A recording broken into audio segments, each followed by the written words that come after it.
ፎቶ ስትነሱ ወይንም መስታወት ላይ ራሳችሁን ስትመለከቱ አገጫችሁ ስር ሌላ የተንጠለጠለ ስጋ ታያላችሁ። ድርብ አገጭ እየተባለ የሚጠራው ይህ ከአገጭ በታች የሚንጠለጠለው ቆዳና ስጋ በራስ መተማመናችሁን ቀንሶታል። ብዙዎቻችሁ ይህ ችግር የውፍረት ብቻ ይመስላችኋል።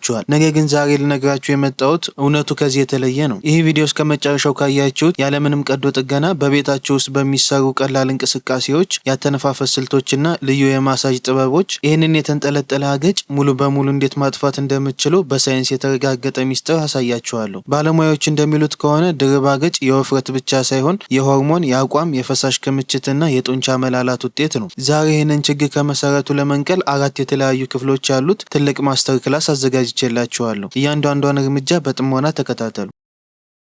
የአገጭ ስር ስጋ ሲንጠለጠል መጀመሪያ ራሳችንን መጠየቅ ያለብን የውስጥ ጤናዬ ምን ይመስላል ብለን ነው። በአገጫችን ስር የሚጠራቀመው ስብ ዝም ብሎ የሚመጣ አይደለም። ዋነኞቹ ምክንያቶች ኮርቲዞል የተባለው የጭንቀት ሆርሞንና የኢንሱሊን ሆርሞን መዛባት ናቸው። ጭንቀት ሲበዛና ፍሪ ራዲካልስ በሰውነታችን ሲበራከቱ ቆዳችን ቶሎ ያረጃል፣ ይንጠለጠላል። ከምንም በላይ ግን የኢንሱሊን መዛባት ትልቁ ጠላታችን ነው። እስቲ የኢንሱሊን ችግር እንዳለባችሁ ራሳችሁን በእነዚህ ምልክቶች ፈትሹ። አንደኛ፣ በልታችሁ ካበቃችሁ በኋላ አሁንም እርካታ አይሰማችሁም። ተጨማሪ መብላት ያምራችኋል። ሁለተኛ፣ ስትራቡ ጸባያችሁ ይለወጣል። በረሃብ ጊዜ መረጋጋት ያቅታችኋል። ሶስተኛ፣ ክብደት ለመቀነስ እጅግ በጣም ይከብዳችኋል። አራተኛ፣ ሆዳችሁ አካባቢ የሚከማች ስብ አለ። አምስተኛ፣ ሳይርባችሁ ዝም ብላችሁ በተወሰነ ሰዓት ልዩነት ደጋግማችሁ መብላት ትፈልጋላችሁ። ከበላችሁ በኋላ ከፍተኛ የሆነ ድካም ይሰማችኋል። እንቅልፍ ይላችኋል። ከእነዚህ ውስጥ አብዛኞቹ ምልክቶች ካሉባችሁ ችግራችሁ የኢንሱሊን መዛባት ነው። ይህ ሆርሞን ሲዛባ አላስፈላጊ ስብ በአገጫችንና በሆዳችን ዙሪያ እንዲከማች ያደርጋል። ስለዚህ ይህንን ለማስተካከል አመጋገባችንን ማስተካከል ግዴታ ነው። ጤናማ ያልሆነ ስኳርና ካርቦሃይድሬት መቀነስ አለባችሁ። ድርብ አገጭ ለማጥፋት ስንነሳ 20 እስከ 30 በመቶ የሚሆነው ስራ የሚሰራው በአመጋገባችን ነው። ይህንን ስነግራችሁ በጣም እንደምትገረሙ አውቃለሁ። ድርብ አገጭ በቀጥታ ካተነፋፈስና ከአቋማችንና ከአቀማመጣችን ጋር የተገናኘ ነው። አብዛኞቻችን ቀኑን ሙሉ ኮምፒውተር ወይንም ስልክ ስንጠቀም አንገታችን ወደ ታች እንደፋለን፣ ትከሻችን ወደፊት እናጎብጣለን። ይህ ድርጊት የአንገታችን ትክክለኛ አቋም ያጠፈዋል። አንገታችን ወጣ ያለ ይሆናል። አንገታችን ወጣ ያለ ሲሆን አገጫችን ወደ ታች ይገፋና አየር የምንተነፍስበት ቱቦ ያጠበዋል። ጥናቶች እንደሚሉት ካልተነፈስን እንሞታለን። ስለዚህ ሰውነታችን አየር ለማግኘት ሲል ትከሻችንን ወደ ላይ በማንሳት አንገት የመተንፈስ ስልት ይፈጥራል። ይሄ ደግሞ የአገጭ ስር ጡንቻዎችን እያላላ ስጋው እንዲንጠለጠል ያደርገዋል። አስገራሚው የጥናት ውጤት ምን ይላል መሰላችሁ? የአንገታችን አቀማመጥ በ5 ዲግሪ ብቻ ወደ ኋላ ብታስተካከሉት የመተንፈሻ ቱቦአችሁ በ25 በመቶ ይሰፋል። አየር በደንብ ሲገባ ደግሞ ሰውነት ዘና ይላል። ስለዚህ አቋማችንንና አቀማመጣችንን እንዴት እናስተካክል? መጀመሪያ የግድግዳ ፈተና እንሞክራለን። ግድግዳ ላይ ተደግፋችሁ ቁሙ። መቀመጫችሁ ትከሻችሁና የጭንቅላታችሁ ጀርባ ግድግዳውን መንካት አለበት። ይሄ ትክክለኛው አቋማችሁ ነው። መጀመሪያ ላይ በጣም ሊከብዳችሁ ይችላል፣ ግን ልመዱት። ትከሻችሁ ወደፊት ከማድረግ ይልቅ ወደ ኋላ አድርጉ። ልክ የትከሻችሁን አጥንቶች ከጀርባ ባለው የሱሪ ኪሳችሁ እኩል ለማድረግ እንደምትሞክሩ አስቡት። አሁን ደግሞ አንገትን ለማስተካከል የሚረዳ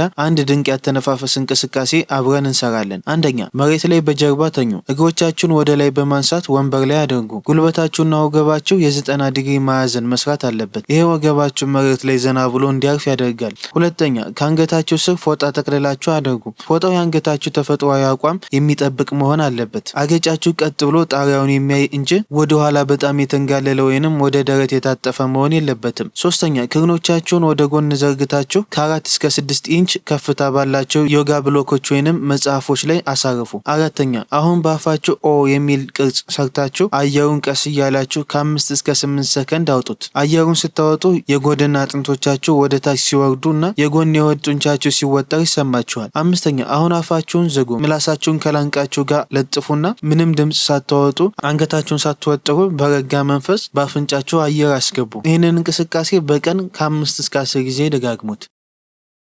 የአገጫችን ስር ስጋ የሚንጠለጠልበት ሌላው ምክንያት ደግሞ ቆዳችን ስር ያሉ ፋሺያ የተባሉ የቆዳ ሽፋኖች እና ጡንቻዎች ስለሚደክሙ ነው። እነዚህ ጡንቻዎች ማንም ሰው አሰርቷቸው አያውቅም። ካልተጠቀምንባቸው ደግሞ ይሞታሉ፣ ይንጠለጠላሉ። አሁን የምነግራችሁ 7 ቀላል የፊትና የአንገት እንቅስቃሴዎች በየቀኑ ብትሰሩ አስገራሚ ለውጥ ታያላችሁ። እንቅስቃሴ 1። አንድ ንጹህ እስክሪብቶ ወይንም ማንኪያ አዘጋጁ። እስክሪብቶውን በጥርሳችሁ ሳይሆን በከንፈራችሁ ብቻ ያዙት። ከዚያም እስክሪብቶውን በከንፈራችሁ ወደ ላይ ከፍ ለማድረግ ሞክሩ። ወደ ላይ ከፍ አድርጋችሁ ከ5 እስከ 10 ሰከንድ ያህል ቆዩና ልቀቁት። ይህንን ስታደርጉ የጉንጫቸውና ያገጫችሁ ጡንቻ ወደ ላይ ሲወጠር ይሰማቸዋል። ይህንን በቀን 8 እስከ 10 ጊዜ በ3 ዙር ስሩት። እንቅስቃሴ 2 እስክሪፕቶን በከንፈራችሁ ይዛችሁ ወደ ላይ ለማንሳት እየሞከራችሁ ጥርሳችሁን ገጥማችሁ እጅግ በጣም ሰፊ የሆነ ፈገግታ አድርጉ።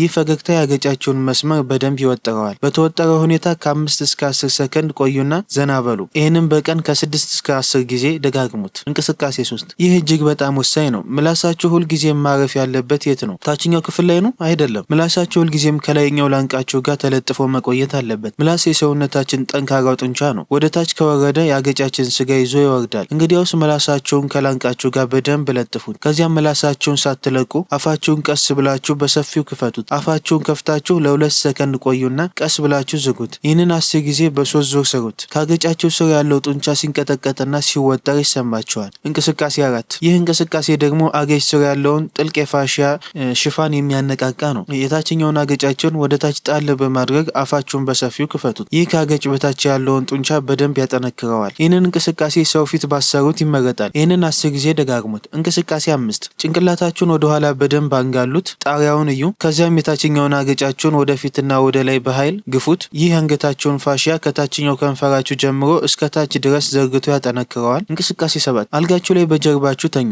ነገር ግን ጭንቅላታችሁንና አንገታችሁን ከአልጋችሁ ጠርዝ ውጭ ወደ ታች እንዲንጠለጠል አድርጉት። ከዚያም የተንጠለጠለውን ጭንቅላታችሁን ወደ ላይ አንሱት። አገጫችሁን ደረታችሁ እንዲነካ አድርጉት። ይህንን እንቅስቃሴ ወደ አንገታችሁ ጥልቅ ጡንቻዎች ከፍተኛ ደም እንዲፈስ በማድረግ የተንጠለጠለውን ስጋ እንደ አዲስ ያጠነክረዋል። ብዙ ሰው ይህንን ሲሰራ አንገቱ ምን ያህል ደካማ እንደነበር ይገነዘባል።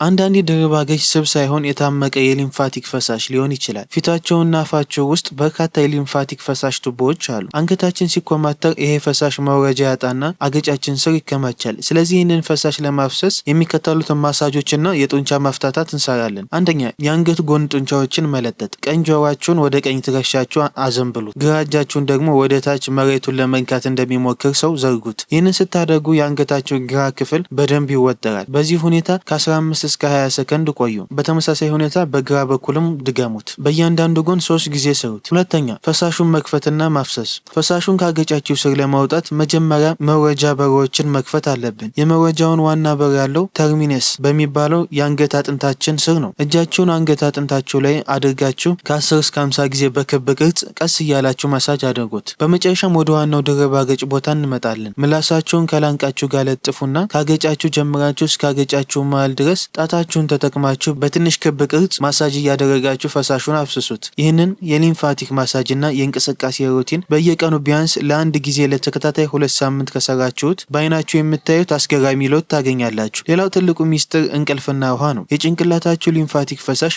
በደንብ የሚንቀሳቀሰውና የሚወጣው ማታ በምተኙበት ሰዓት ነው። ስለዚህ በቂ እንቅልፍ ካላገኛችሁ ፈሳሹ አገጫችሁ ስር መከማቻቱ አይቀርም። ውሃ በደንብ መጠጣት አትርሱ። እነዚህን ጥበቦች ሞክራችሁ የተንጠለጠለውን አገጫችሁ ወደሚያምርና ወደ ተወጠረ አገጭ ሲቀየር መጣችሁ ኮመንት ላይ መስክሩ።